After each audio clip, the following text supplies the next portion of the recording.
Olá, eu sou o Roberto, professor de filosofia. Nessa videoaula eu vou complementar um pouquinho dos conhecimentos desenvolvidos ao longo do tema filosofia política, ok? Nós estamos aqui no site Humanidades. Vou aumentar a tela aqui, tá? O site é humanidades33.webnode.com e nós vamos entrar nesse link aqui que está disponível no Google Classroom, ok? Então, filosofia, terceiro ano, ensino médio.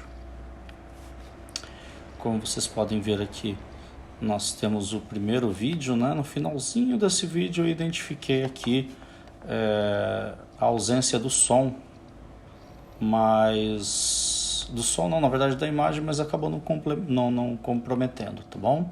Então nós discutimos um pouquinho aqui a ideia de política, né? Como relações de poder que acontecem na sociedade. Nós vimos que esse poder pode ser poder natural ou pode ser também o poder social. Nós vimos que quando se trata do poder, né, natural, o poder do homem sobre a natureza, que trata-se aí da capacidade que o homem tem, né, de interferir no meio natural, assim como os demais animais. A diferença é que nós podemos fazer isso de modo consciente. E nós vimos aqui a questão do poder social, que é o poder dos homens sobre os demais homens, de forma que ele pode interferir na vida do outro em função de razões econômicas, ideológicas e política, ou seja, econômico, utilizando um determinado bem para, de algum modo, interferir na vida das pessoas. Membro da alta elite, por exemplo, tem terras, tem máquinas, participa da política de modo ativo, patrocinando candidatos, né? Mas não somente isso, ele pressiona, por exemplo, pela manutenção do salário em escalas baixíssimas, porque isso mantém o lucro dele alto, enfim, né? O poder ideológico, como nós vimos, ideias, né, doutrinas e valores que influenciam. Então, nós falamos de ideias em poder ideológico, nós estamos falando do poder das ideias. E por último, o poder político, né, que é quando você tem a máquina do poder público na mão para poder interferir na vida das pessoas. Bom, nós paramos nesse ponto e aí nós estávamos começando aqui em Estado, tá bom? O que nós precisamos entender a respeito da ideia de Estado?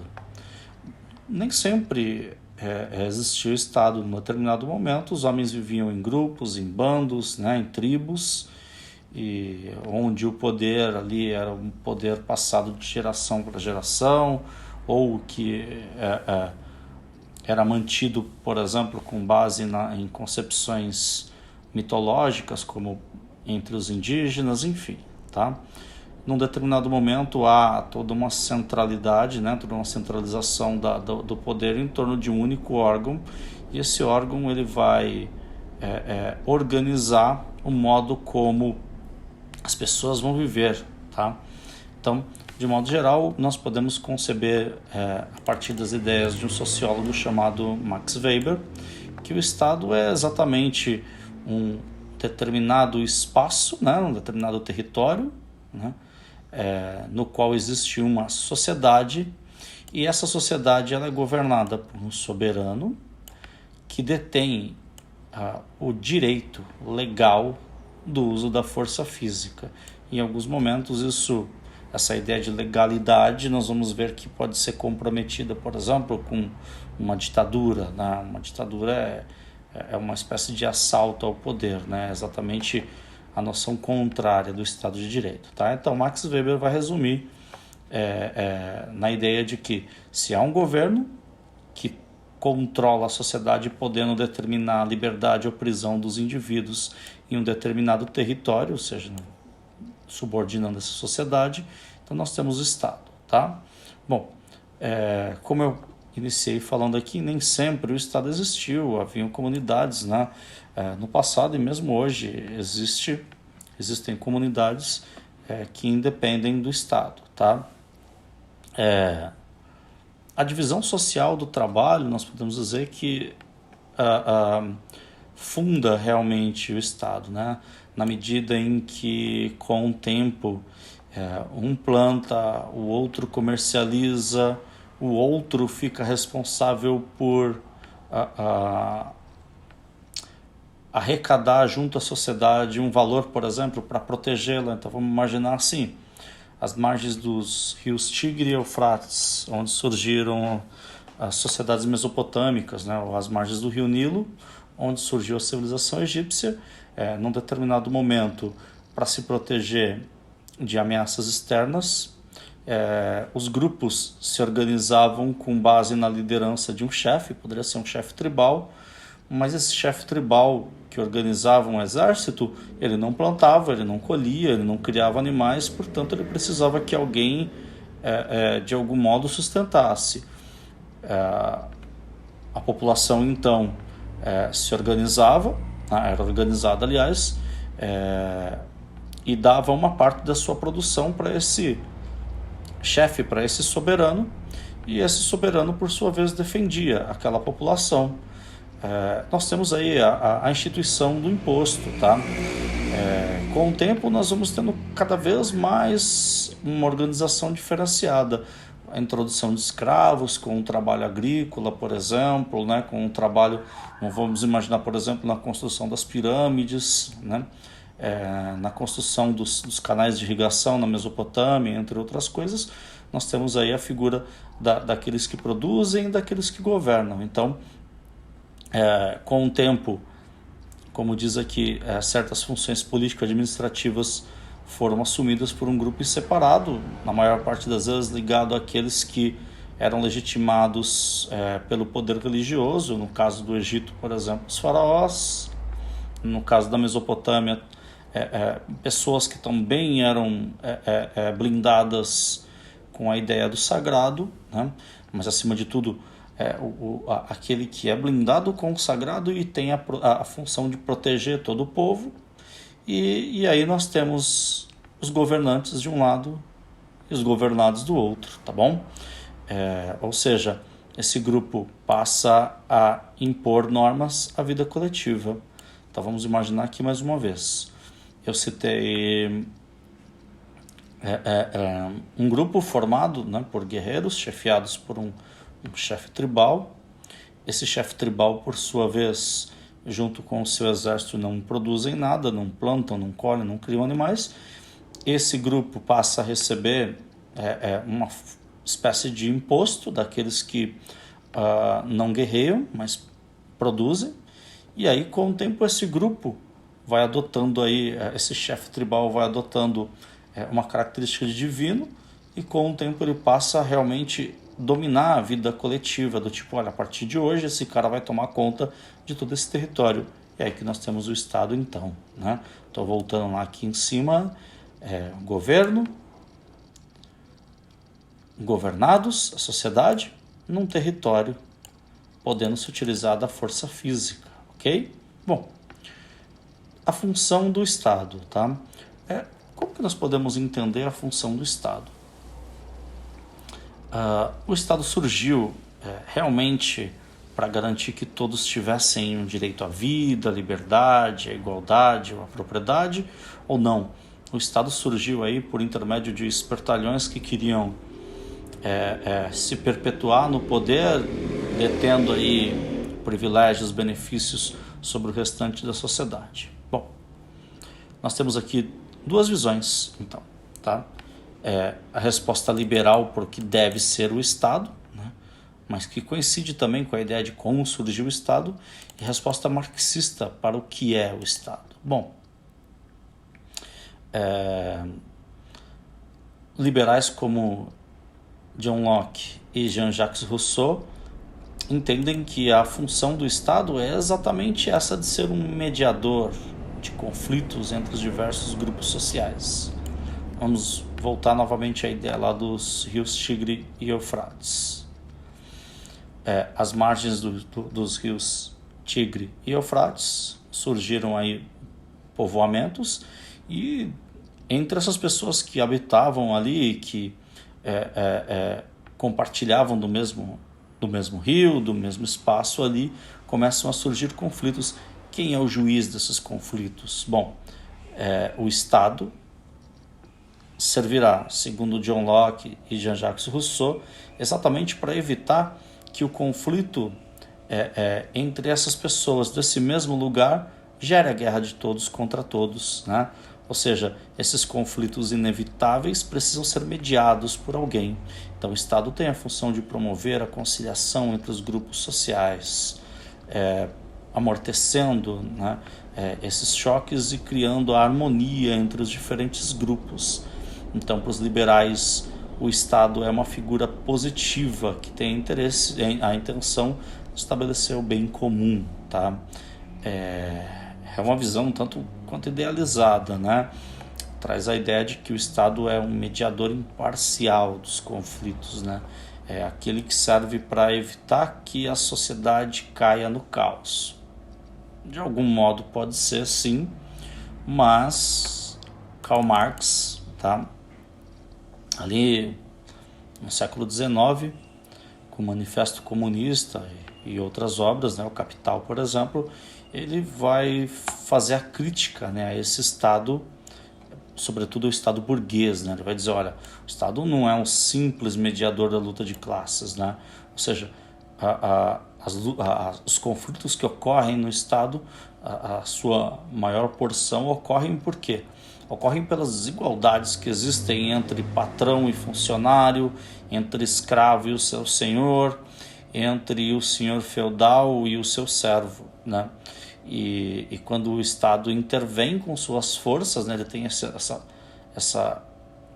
prerrogativa de poder utilizar-se da força física. Quando o Estado intervém, ele não interfere favorecendo os diferentes grupos, ele é parcial, ele toma partido das classes sociais que dominam, né?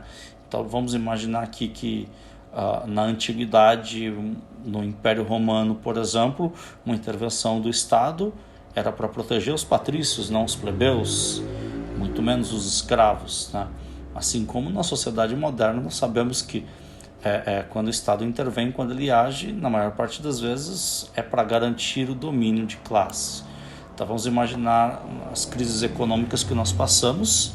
Essas crises econômicas sempre resultaram em reformas que na maior parte das vezes tiveram como resultado final uma cobrança maior de impostos para aqueles que são mais pobres ou para aqueles que estão ali entre os pobres e ricos, ou pelo menos no mínimo na retirada de direitos, é o que a gente tem aí na reforma trabalhista, tá bom? Isso é uma expressão da minha opinião a respeito dessas reformas que aconteceram, né? Nós falamos aí da necessidade da reforma trabalhista, né? Olha, daqui a algum tempo as pessoas não vão ter direito à aposentadoria, preciso reformar. A gente reformou a previdência, né, dos mais pobres, que é realmente quem precisa, mas por outro lado a gente não cobrou de quem devia, né, para o Estado e muito menos cortou os privilégios aí de certos setores da sociedade, dentre os quais os militares, tá bom? Como eu disse, a expressão da minha opinião. Karl Marx vai tecer essa crítica, então, dizendo que o Estado ele intervém sempre a favor do mais rico, enquanto que os liberais vão dizer aí que a função do Estado é exatamente mediar os conflitos, garantir os direitos à vida, à liberdade, à igualdade ou, no mínimo, à propriedade, tá bom? Bom, eu citei o Karl Marx aqui, né? O Friedrich Engels aqui é o companheiro de ideias do Karl Marx, e a corrente gerada por esses pensadores é chamada de marxismo, tá? Que fundamenta inclusive parte do que nós chamamos de comunismo, que atualmente aí é absolutamente alvo de pancadaria, né? Nós temos aqui atualmente diferentes setores da sociedade, a esquerda e a direita. A esquerda, então, se fundamenta nas ideias de Karl Marx e Friedrich Engels, entre outros, tá bom? Antônio Gramsci, que nós estudamos também, as ideias dos pensadores em si é muito importante, independente de você se identificar com a esquerda ou com a direita, tá? Bom, Vamos falar aqui um pouquinho sobre regimes políticos, então, tá? Quando nós falamos em regimes políticos, antes de falar do regime político, vamos falar aqui numa coisa importantíssima, né? Que é a relação entre a sociedade civil e o Estado, né? Então, o regime político ele determina o modo como o Estado se relaciona com a sociedade, tá? Vamos fazer como nós estamos fazendo aqui, por conta dessa distância da pandemia, eu procuro realmente ser absolutamente didático, passar ponto a ponto, devagarzinho, para que todos entendam, tá? Então, na linguagem política moderna, tornou-se comum estabelecer a contraposição sociedade civil versus Estado. Nessa contraposição, o Estado costuma ser entendido como uma instituição que exerce o poder coercitivo, ou seja, aquele que tem o direito de usar a força, por intermédio de suas diversas funções, tanto administrativa pública como judiciário e legislativo. Por sua vez, a sociedade costuma ser definida como um largo campo das relações sociais que se desenvolvem fora do poder institucional do Estado. Tá? Bom, o que seria a sociedade civil, então? A sociedade civil seria o conjunto daqueles que se organizam, tá? Em sindicatos, empresas, escolas, igrejas, clubes, movimentos populares, associações culturais e mesmo famílias, tá? Então nós estamos falando aqui que um país ele é formado por uma sociedade civil, mas essa sociedade civil é formada por diferentes grupos, tá?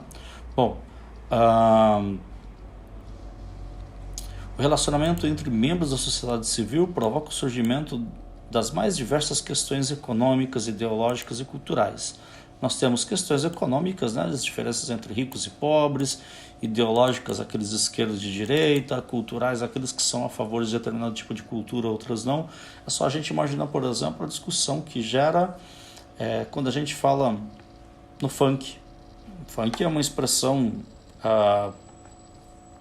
popular da música brasileira, que muitas pessoas se identificam e outras não, tá? Os programas como Ratinho, entre outros, e aquela cultura mais refinada, né? O que realmente é cultura, tá? Então, questões como essas muitas vezes criam conflitos entre as pessoas, tá? E esses conflitos que ocorrem dentro da sociedade civil, muitas vezes eles são mediados pelo Estado, e o Estado, por sua vez, vai desenvolver uma coisa que nós chamamos de partidos políticos, tá? Eles vão exatamente ser a ponte entre a sociedade civil e o Estado. Como assim ser a ponte entre a sociedade civil e o Estado? Vamos pensar aqui na própria palavra partido. Partido político, partido de poder, uma parte do poder. Então nós temos, vamos pegar aqui, as feministas, o movimento afro, as pessoas dos grupos de direita, de esquerda, os grupos cristãos. Nós temos partidos que defendem todos os tipos de interesses. O Partido Verde, a causa dos ambientalistas, por exemplo, para citar um partido aqui que ficaria não tão neutro, mas no mínimo um pouco diferente de citar um partido de esquerda e direita aqui. Então nós temos partidos que vão defender diferentes causas, tá? As pessoas vão se associar a eles e elas vão ter neles uma ponte entre aquele grupo que elas fazem parte e o Estado, tá? Assim cabe aos partidos políticos captar os desejos, né, aspirações da sociedade civil e encaminhar para o campo das decisões, da decisão política do Estado. É claro que aí nós vamos ter uma queda de braço, né? Então, por exemplo, é só a gente pensar na questão das cotas raciais, né? O quanto isso não gera conflitos e desentendimentos aí, né? Agora, quando nós falamos de partidos políticos, de sociedade civil e o modo como o Estado se relaciona com eles, é bom deixar claro que nós temos estados e governantes que vão ter uma relação mais aberta e uma outra mais fechada, né? Então, aberta e fechada. É exatamente essa relação entre um Estado mais aberto e fechado que nós vamos nos ocupar aqui um pouco, tá bom? Bom, uma forma mais aberta, vamos pensar aqui, uma democracia, como nós vamos ver aqui, tá bom? E, de uma forma mais fechada, uma ditadura. Vamos abordar aqui a democracia de um modo bem simples, tá? Então, a palavra democracia vem do grego, significa poder do povo, né? Ou governo do povo, como vocês vão ver por aí, tá? E a democracia é uma forma de governo que surge lá em Atenas, no século V antes de Cristo, e ela não era dedicada a toda a população. Somente poucas pessoas participavam dela, e essa quantidade pequena de pessoas que participavam dela eram chamados de cidadãos, tá? Aqueles que eram considerados os fundadores de Atenas, tá? Não estrangeiros, não escravos, tinham o direito de participar diretamente das assembleias que decidiam os rumos políticos da cidade-estado. Bom, nós temos, portanto, uma democracia direta, tá? O que significa isso então? Então vamos pensar aqui. Mulheres, crianças, estrangeiros, escravos, essas pessoas não tinham o direito político de participar dessas assembleias. Portanto, homens em idade adulta, considerados fundadores ou os ascendentes dos fundadores, eles participavam das decisões nas praças públicas. As decisões elas eram tomadas com base na aclamação, né? Poderia ser na base da palma, né? Então uma proposta era apresentada e quanto mais palmas tivesse ali, sabia-se que tinha aprovação. Ou então o próprio voto que era colocado numa espécie de jarra ali e ao final era possível apurar. A questão é que não havia representatividade, cada cidadão se representava, cada cidadão escolhia os rumos da sua cidade-estado.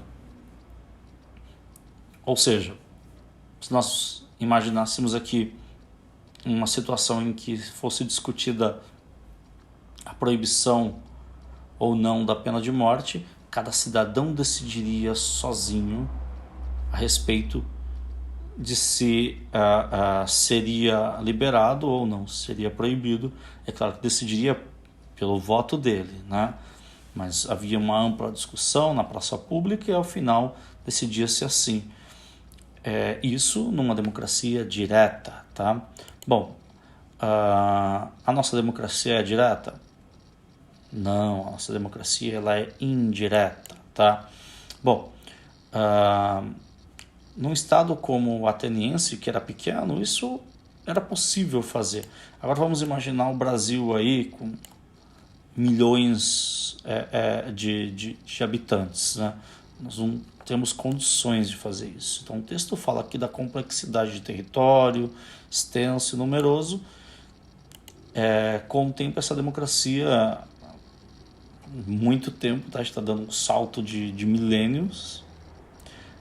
Isso acontece em 500 a.C., nós estamos indo aí para o século XVIII, XIX, quando começam a surgir aí com o liberalismo alguns princípios fundantes da democracia atual, tá? E aí os estados, sendo eles muito complexos, o que passa a acontecer é que a democracia, né? Ou seja, esse governo do povo, o direito do povo participar, ele passa a ser representativo. Como assim? Eu passo a escolher alguém que vai me representar. Ou seja, elege-se representantes políticos para o governo do Estado. O que significa isso então? Bom, se eu sou cristão, eu me associo a um partido cristão, voto num candidato cristão que vai fazer valer no Congresso Nacional a vontade dos cristãos, relacionados à pena de morte, relacionado ao aborto, entre outras coisas, tá? Ou seja, nós temos os representantes do povo. Vamos dar alguns exemplos aqui. Então, nós temos no Brasil o Poder Executivo, Legislativo e Judiciário, representantes do povo do Executivo e no Legislativo. Nós temos, né, no Executivo Federal, presidente, estadual, governadores e municipal, prefeitos. E no Legislativo Federal, senadores e deputados federais, nos estados, os deputados estaduais e nos municípios, os vereadores, tá bom? Bom, o legislativo é uma outra situação, tá? Os ministros, os juízes de modo geral, desembargadores e por aí vai, tá bom? Então, representantes deviam exercer o poder pelo povo e para o povo. A gente sabe que o ideal da democracia é que essas pessoas realmente façam valer a vontade do povo. Nem sempre acontece isso. Nós vivemos no Brasil, sabemos como funciona, tá? Para que o Estado seja considerado democrático, ele precisa ter essas seguintes características: participação política do povo, aqui, divisão funcional do poder, eu falei um pouco disso agora, na divisão do Executivo, Legislativo e Judiciário, e vigência do Estado de Direito, tá? Eu vou falar de um modo mais genérico, simples, na leitura vocês vão conseguir entender facilmente, tá? Participação política do povo nas decisões, não só elegendo, né, como tendo aí o direito do voto, por exemplo, secreto, em eleições que sejam periódicas, tá? O que significa isso na verdade? Para que haja uma democracia é preciso que haja alternância no poder. O povo ele vai escolher os seus representantes a cada 4 anos, né? Para o executivo, para o legislativo, e existem outras formas também, plebiscitos, tá?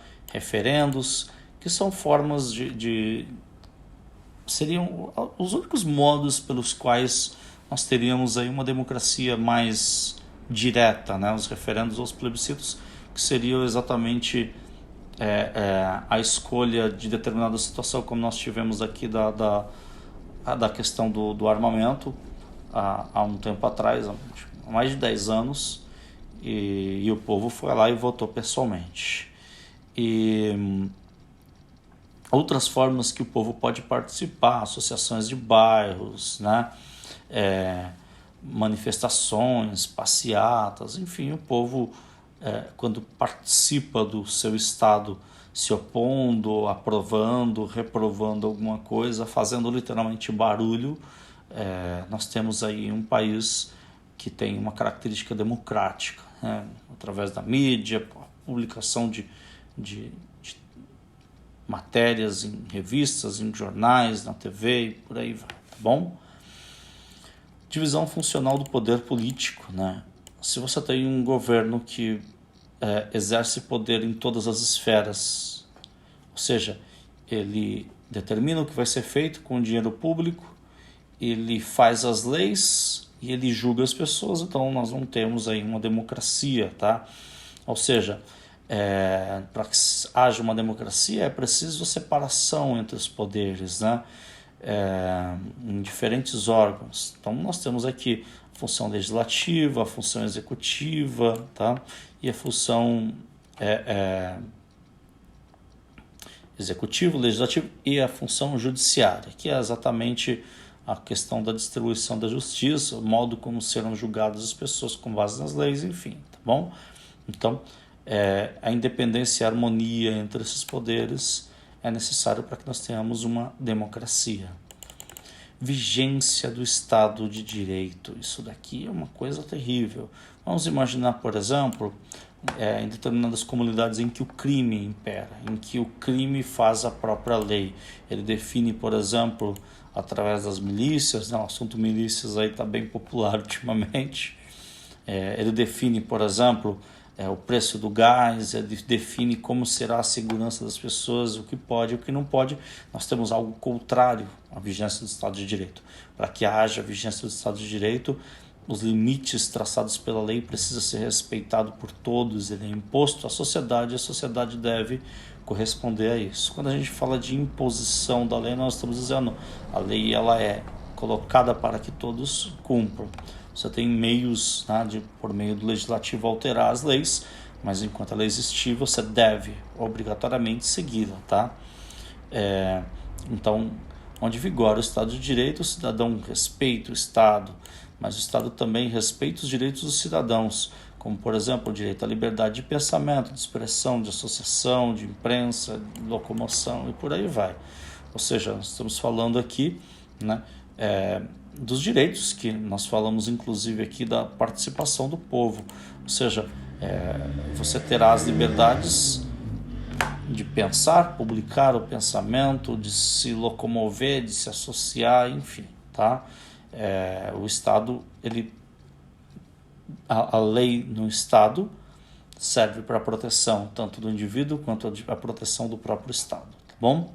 Então, nós temos na nossa lei aí o direito à saúde, à educação, que são direitos que a gente pode cobrar o Estado, ou seja, o Estado precisa respeitar o cidadão, mas o cidadão também precisa respeitar o Estado, tá? Então, quando nós falamos aqui de participação política do povo, dizendo que a sociedade civil, que se organiza em partidos, pode, dentro de uma democracia, se manifestar, escolhendo seus representantes, isso na democracia moderna, tá? Há também uma outra forma de poder em que a sociedade civil não tem essa liberdade de fazer escolhas, em que ela não tem a liberdade realmente de participar dos rumos do seu país, do seu estado. Essa é a ditadura, tá? A palavra ditadura nos remete então à palavra latina dictare, né? Ou seja, ditar ordens. E em Roma, né, o ditador era exatamente aquele que tinha o poder pleno, só que era temporário, né? Após um determinado momento, em situações excepcionais, como a situação de guerra, por exemplo, ele podia, durante 6 meses,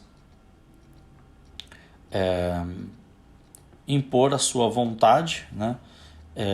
Tendo aí uma possibilidade de renovação ao longo do tempo e obviamente que era um governo, entre aspas, de exceção, né? Então o ditador era aquele que, por necessidade de medidas mais extremas, ditava as ordens, não podendo ser ali questionado, tá? Hoje em dia nós falamos em ditadura de um modo diferente, né? Então, de algum modo em Roma, o que nós tínhamos em termos de ditadura era um tanto quanto diferente das ditaduras que nós temos hoje, né?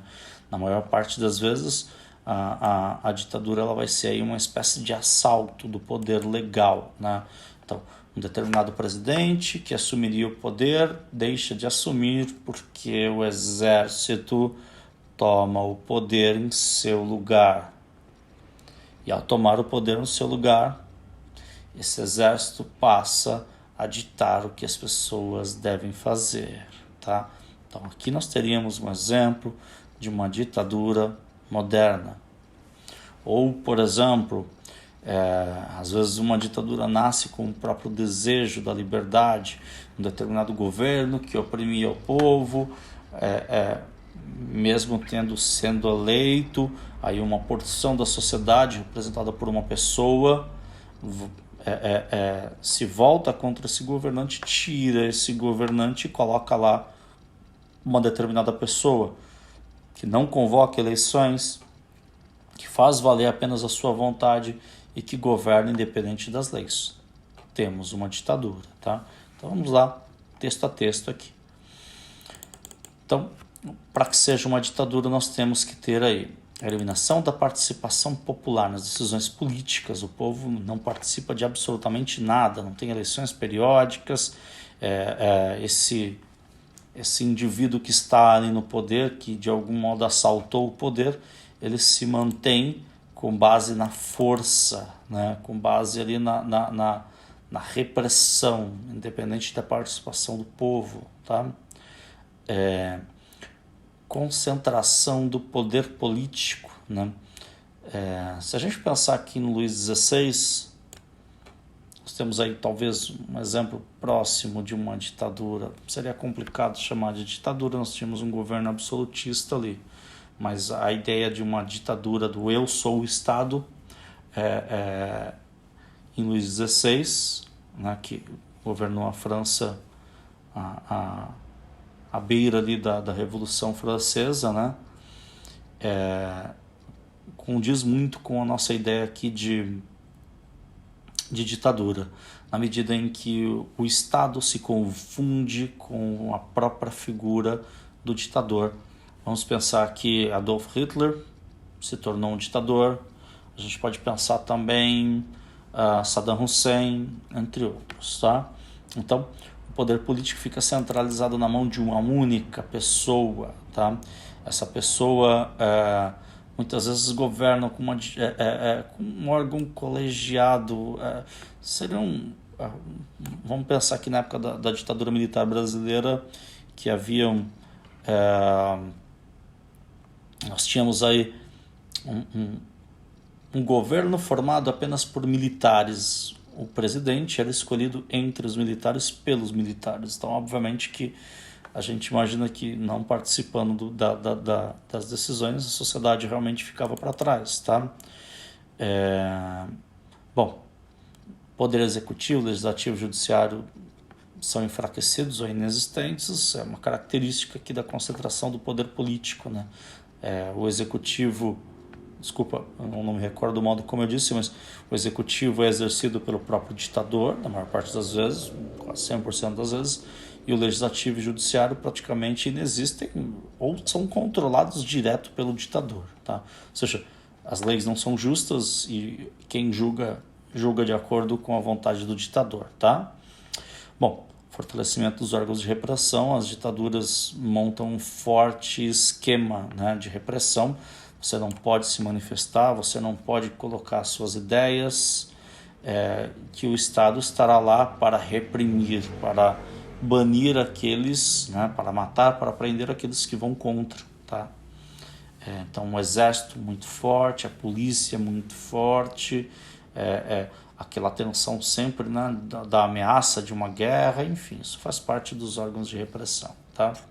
Bom, por último aqui, os controles dos meios de comunicação em massa. Isso é algo muito próprio, tá, de um Estado ditatorial.